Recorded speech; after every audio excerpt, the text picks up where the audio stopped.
En 1929, c'est la crise. En Amérique comme en Europe, le krach boursier détruit des millions d'emplois. La Grande Dépression met fin à une période prospère pour les vendeurs qui avaient gagné un statut respectable. La crise secoue les métiers de la vente et ses pratiques. Il est temps d'écouter ce que dit le client et de répondre à ses besoins. La consommation recule, la concurrence est rude et les progrès techniques en matière de production ont permis d'optimiser les prix de revient. La distribution apparaît alors comme le nouveau levier de rentabilité des entreprises. Il faut changer de stratégie, rationaliser les efforts et optimiser la performance commerciale. Par exemple, on supprime les territoires de vente non rentables et on se concentre sur les clients les plus profitables. La segmentation se généralise. On s'assure des débouchés avant la production. Désormais, il s'agit de prévoir les ventes et de mieux gérer les stocks.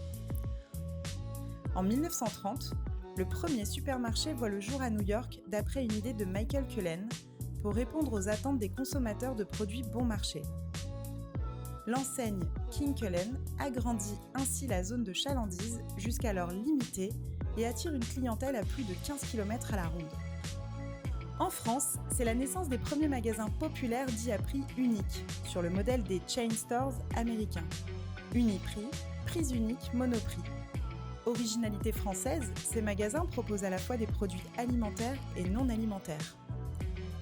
Comme à leur habitude, les commerciaux s'adaptent en adoptant de nouveaux outils modernes. Dans les années 1930, ils utilisent des machines à dicter.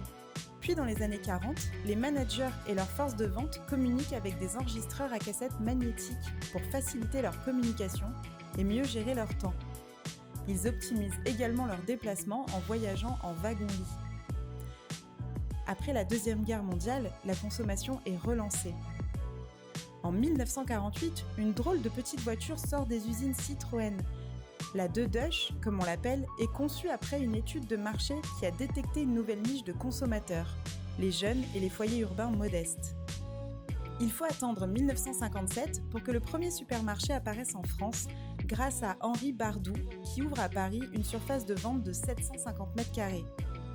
La grande distribution se développe et de grands groupes portés par des figures charismatiques voient le jour.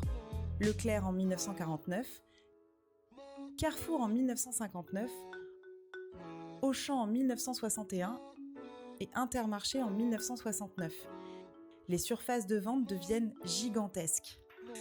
Carrefour ouvre en 1963 à Sainte-Geneviève-des-Bois un magasin de 2500 m². C'est l'avènement des hypermarchés.